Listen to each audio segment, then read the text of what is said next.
and welcome to another Tyrrell's Classic Workshop. The Lamborghini of this type that we've had in occasionally before, but this is a fresh one. It's an existing Lamborghini customer with an older car who has this, lucky them. And we've come in for a few bits and pieces which we'll be looking at. But welcome to Lamborghini. Actually, we'll just stop there for a moment, because what is it? The name is like a lot of Lamborghini cars is based on Spanish fighting bulls, and this is no exception. Of course, that means that the bull would be called a Spanish name instead of an Italian name, and this is where it all gets a bit confusing. So I've heard these, beginning with the M word, owners calling them all sorts of things. I always thought, because I've spent more time in Spain than in Italy, that they were a Murciélago. But a lot of people pronounce it Murciélago. Murcielago is, Murcia is a region in southern Spain. Lago is on the end of Murci. And Murcielago is, lago is lake in Italian, so it all gets very confusing, Lake Como. So I'll stick to the Spanish pronunciation, because actually Murcielago is Spanish for bat. Yeah, go figure. But anyway, for me, this is a Lamborghini Murcielago, but it's all a bit of a mouthful, whichever way you say it. But anyway, this is the last car to have the original, based on the original Lamborghini V12 engine that Giotto Bizzarini designed all those years ago in 1962, after he left Ferrari. And that's why the Lamborghini Bizzarini V12 looks surprisingly like a later four-cam Ferrari V12 engine. But be that as it may, he designed that engine originally 3.5 litre in the early 350 GT. And we had the pleasure of restoring the 6th ever Lamborghini car, the 6th ever 350 GT, at the premises a few years ago. Plenty of videos on that. We can put some links up at the end. And that engine got developed and developed and developed. I will do a separate video on the evolution of the Bizzarini V12. I have touched on it in other videos. This model was the last iteration of the Bizzarini V12. And of course, Audi had taken over Lamborghini. Lamborghini had fresh cash, a shot in the arm from a huge syringe, basically. The engine got very cleverly developed by Giulio Alfieri, the ex-Maserati engineer, in the late 80s, which became in 1985, became the Countach Quattrovalvole, which is an amazing engine, actually a wonderful development of the original engine. Then, with the Audi money, they got away from making, do and mending with the cylinder block arrangement. More of that in a moment. And what they did was they made the block taller, the cylinder block taller, the actual decks, to accommodate the longer stroke, to take this engine up to ultimately, I think 6.7 litres, something like that, 6.6. All normally aspirated engines. The only turbocharged Lamborghini V12s in the Bizzarini era were aftermarket turbo kits. None left the factory turbocharged, not one. The power went from originally in the 350 engine round about 280, 290 brake horsepower, right up to just under 670. So the power from this engine more than doubled during its development life. That is a remarkable achievement, actually. Quite a few manufacturers have had huge percentage increases. Rolls-Royce and Bentley did it with their big V8, as it was called, the 6.75 litre engine. That originally developed round about 220 brake horsepower. Ladlefuls of torque, of course, but when the Mulsanne Turbo came out in 1982, they claimed it had 30% more power, just like that, and it did. It wasn't a false claim, so yeah. It's easy to get extra horsepower, but to get it reliably and with a normally aspirated engine is quite something else. We don't normally touch cars as recent as this, because you need one of those modern fangled things called a laptop with that modern fangled other thing called software to look at them. And that's not really our bag. We're into the more mechano-electrical side of things here. This is an orange vinyl wrap, amazing actually, what they can do these days. This car is a manual Murciélago, which is hot property in Lamborghini circles at the moment. Most of them have the e-gear electromechanical gearbox system, which is a manual gearbox with servos on it, forcing the next gear through, whether it's ready or not. Slight exaggeration, but quite an interesting system derived from F1 technology. A lot of manufacturers used it, but the way to go now, things have come full circle, a bit like 575 Ferraris, back to manual gearboxes. I don't know whether there is actually a manual transmission conversion kit available for these. Certainly the manual cars are now fetching a premium over the electromechanical transmission models, the manual gearbox with the electronic ECU control. So we've had a few issues with this. Nothing monstrous, but the rear lights. We're just going to talk about that for a moment because that's quite an interesting little excursion into exotic car ownership. Well, the saga of the Murcielago or Murcielago, or however you want to pronounce it, rear light. This is the right-hand rear light unit. Correct. Of the car. We've tried to source a couple of new ones because this was a bit manky. Just a little bit. And we've discovered that the first ones, or we haven't done exhaustive research, but the first ones we found were $12,000 for the pair. Yep. Thank you very much. Kerching. Yes. So you have very cleverly, well, it had a problem, didn't it? In that this was split. It was. Yep. The seam had opened up. Right. So this is clear. This is red. Yep. Join there. That had opened up. You've used a mixing adhesive. Yes. Something very technical that we won't call glue.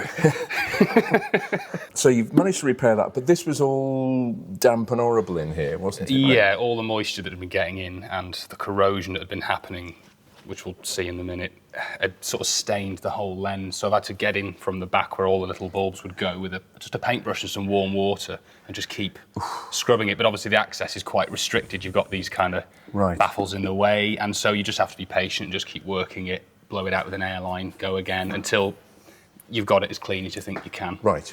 And bearing in mind the alternative is £9,000, $12,000, whatever.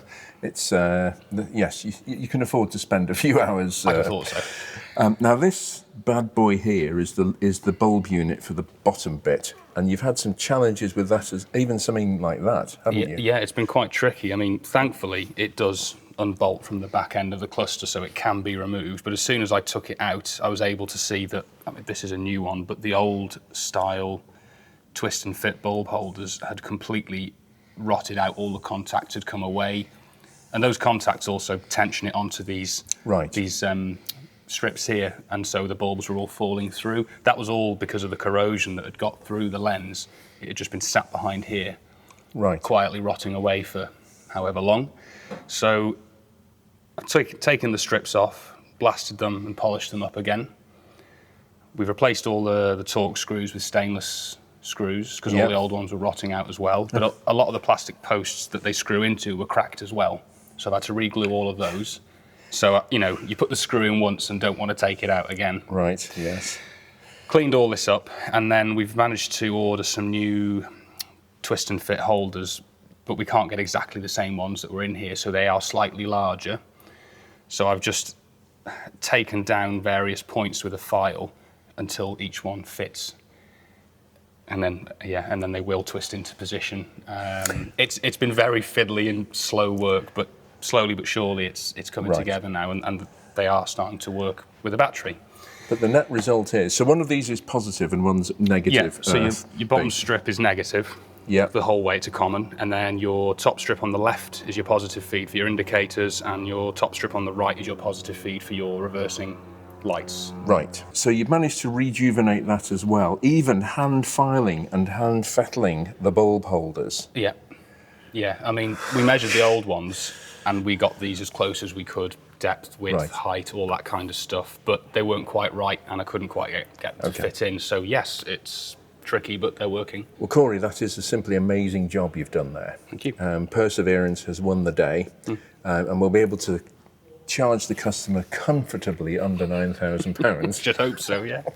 Now it's on record. Yeah. No. I mean, That really is very, very good work. Congratulations. Appreciated, thanks. Really lovely handwork. Excellent. Cheers. Well, one of the other things we've been looking at is the cooling system. The cooling, as on the Countach, etc. The radiators are actually mounted here, inside the rear wings, so the air flows in through here, same as on a Countach with the ducts, and then on the Countach it has grills at the back here, but on this the grill is actually underneath the rear light, so the radiator is canted there. Difficulty with that is you need to get a lot of airflow through it, obviously.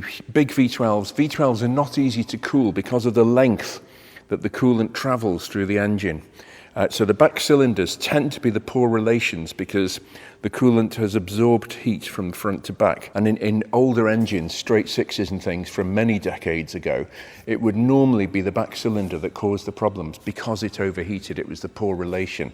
So V12s take a lot of cooling by the time you got the coolant around everywhere. And this WYSI system is basically an electronically sensed mechanical system that raises and lowers these wings, if you like, to allow more air into the radiator when it gets hot. Now, that's great, and it's a fantastic idea, and it's beautiful, till it goes wrong. And what you don't want to do is find yourself having blasted round a track day, enjoying yourself, come into the pits, left the engine idling, whatever, and these don't open, and you end up with huge heat problems in the cooling system. Because you just can't get the airflow through. This normally is flush with the bodywork here under coolish conditions. So you can actually cheat the electronics on the car to cause these to stay up all the time. And that's what the owner, somebody did in the past, and how we're going to stick with it. Because, as I say, if it becomes unreliable and it doesn't work, then it's better to leave them in the up position. But otherwise, this car is in very good shape. It's come in for a service. We're replacing some brake flexi hoses on the front because they're cracked. We've done that. Other than that, I mean, it's a very, very livable with car, this. The other thing I would say is that the door adjustment on these, like the Countach and the Diablo, is critical. When you're in the car and you open the door, you pull the thing to open the door. Normally, on cars, you can push with your elbow to open the door. It's almost a subconscious thing. In fact, Ferrari 400s and 400i's, that's 412, 365 GT40 plus 2, that generation of Ferrari, quite often, the driver's door trim has got a dent in it where people have gone and pushed the door. You can't do that on a vertically operating door. So the adjustment of the lock and striker plate, I can't even open that at the moment, there we go, is critical. So we're going to adjust the striker plate. I've done this before on, we had the privilege of recommissioning Ferruccio Lamborghini's personal Countach. Of all the gin joints in all the world, it ended up in this one to be recommissioned. A fantastic honour, really, some years ago, and we did the same on that. If you're not careful, it just sticks. And it's very difficult to actually open the door when you're in the car because you can't get the leverage upward like you can sideways. So we're going to take care of that. Yeah, but we'll just have a little look at Lamborghini engine architecture.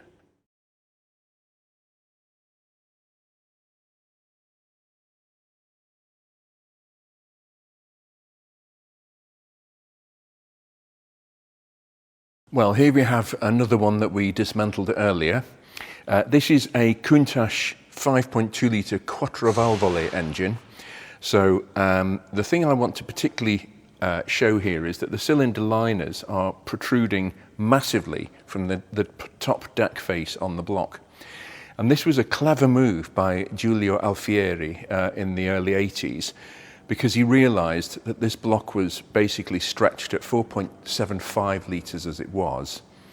It was stretched to its limit. So what he did was very cleverly invent this, or use this.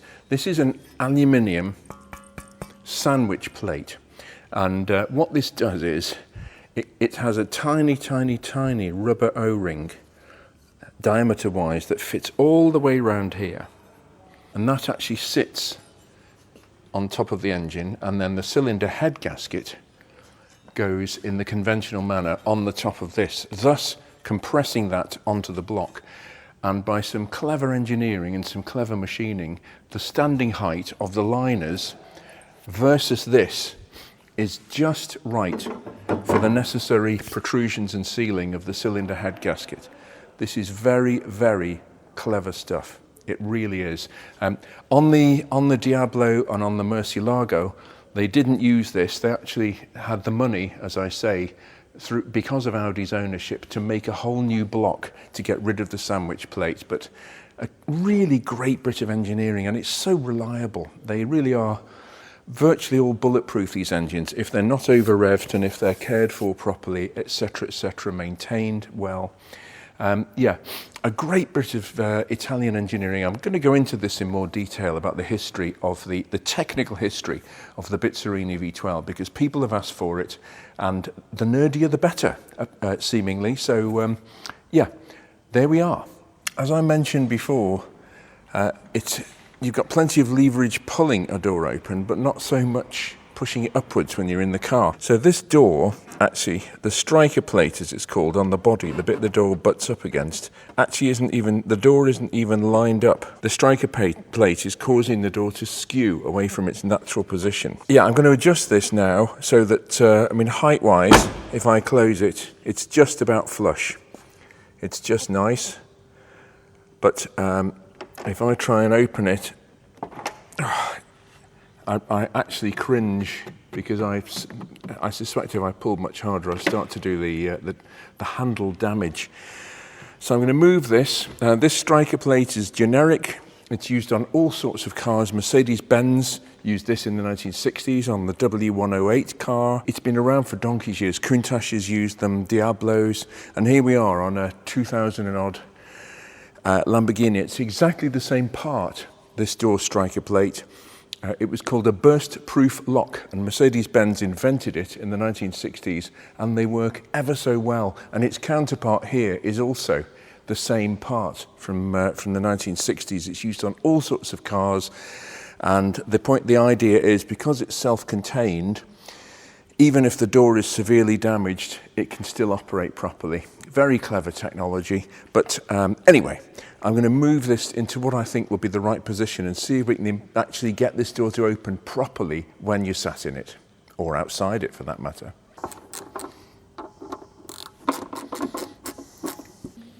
No, needs to go in just a little bit more.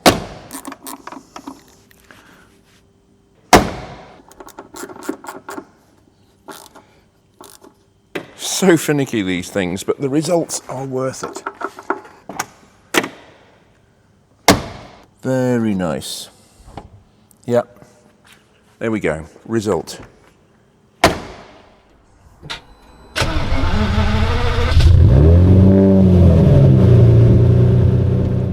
Well, it's very easy for someone who is not used to such things to be intimidated by a car like this. You know, I forget most of my working days when I'm at home in this area with the business are spent doing testing and fault finding and things like that, and I get very, very used to it and very blasé about it. But as I say, I can fully understand why people find these cars, they are after all exotic, unusual, dangerous, in the wrong hands. To actually counterpoint that, the gearbox on these never ceases to amaze me, the manual transmissions. Even from cold, I mean, you have to have very user-friendly transmissions with an electronic gearbox selection system, such as the Ferrari 575, F1, well, all the Ferraris, Lamborghini E-gears, I mean, BMW have done it, countless people have done it. And you have to have the ability to change gear quickly, even from cold. And that's not, you don't have the feedback of the gear lever in your hand saying, I'm not happy with this, just take it a bit more easy. It's a hydraulic actuator with a lot of force behind it, and it just pushes the selector rod into the next gear. What I'm saying is the gearbox has to be very sturdy, and it has to be up to that without ruining the synchromesh inside the gearbox. But the end result is, in manual form, the gear change is an absolute delight, and it totally betrays the amount of power and torque that's being put through it. It's almost like, I know this sounds very derisory, but it's not meant to be at all. It feels like a Ford gear change from the 1970s, a Capri or a Cortina, because they had, even Escorts, they had the most sweet gearbox. It was right underneath the lever. You had a tiny remote control mechanism between the lever and the gearbox. But there was none of this cables to the gearbox in the front or anything like that. And the result was, you had a sweet, sweet gear change. And this one almost feels like that. It's just a very small gate. It really does feel delightful because it's so well engineered. It's so very, very well engineered. And it has to be, because anytime you take the feedback loop of a human being feeling their way around the gearbox and replace it by the blunt instrument of high pressure pistons doing the work, things can get a bit grisly, as I say. But I'm just warming the car up.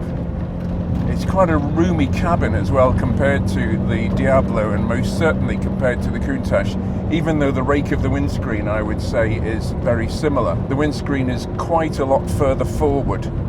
It's a long way away from me to the base of the windscreen here. From my head, it's probably over 4 feet, and that exhaust is quite loud even at these revs, sort of 2,000. We're just letting it warm up. As I say, it's more roomy. It had to be, really, because the Countach in particular is not easy to get in and out of. You've got the A-post very close here, very cab-forward design. That's what Audi money did for Lamborghini when they took them over. That was part of the spend, was making them, having the ability to design better packaging into the car. Give me a manual gearbox like this any day of the week. And that's why people are actually, the value of manual Murciélagos is going up so much. People want the feedback, the experience, the full experience of interaction. So we've got everything warmed up now. I think it's time we open the taps. Here we go.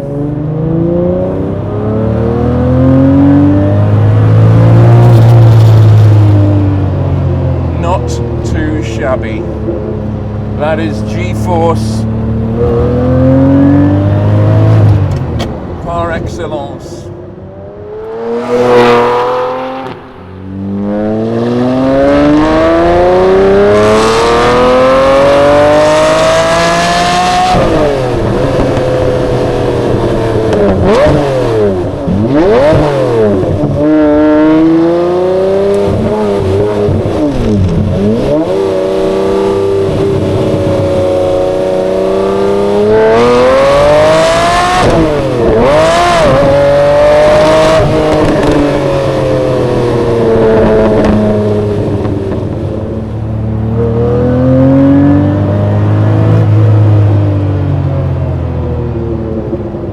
In fact, even on a dry road, the traction control as I mash the throttle is actually struggling to give me grip. Quite the little pocket rocket, this.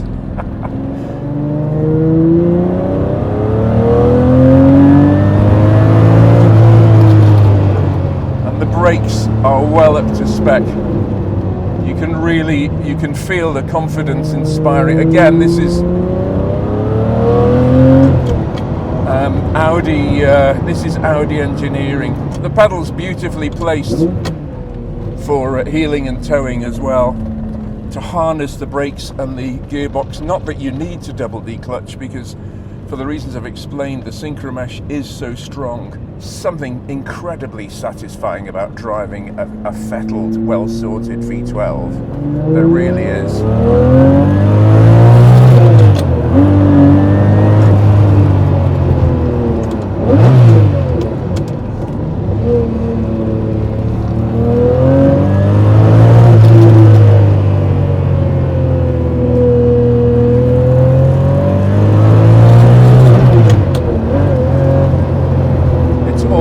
about the G-force and the noise, and I have to say from the inside of the car, that 2B exhaust sounds just right.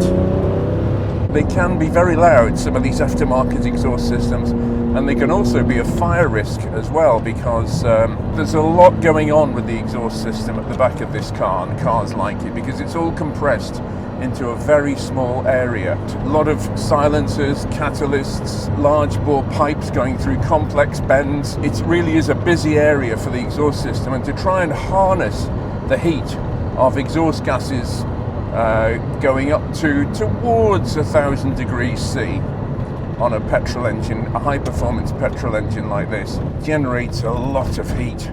And if you don't get the heat shielding right, and this is where some of the money is spent on R&D at the likes of Lamborghini, you end up with a potentially inflammatory problem. Easy for me to say. Here we go.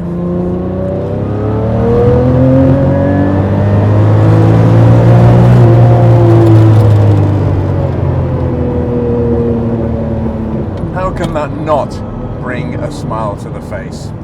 Fantastic. Well, that concludes another Tyrrell's Classic Workshop video. Hope you've enjoyed it. Please do remember to subscribe and like. It does make a difference. And we'll be back with something else very soon.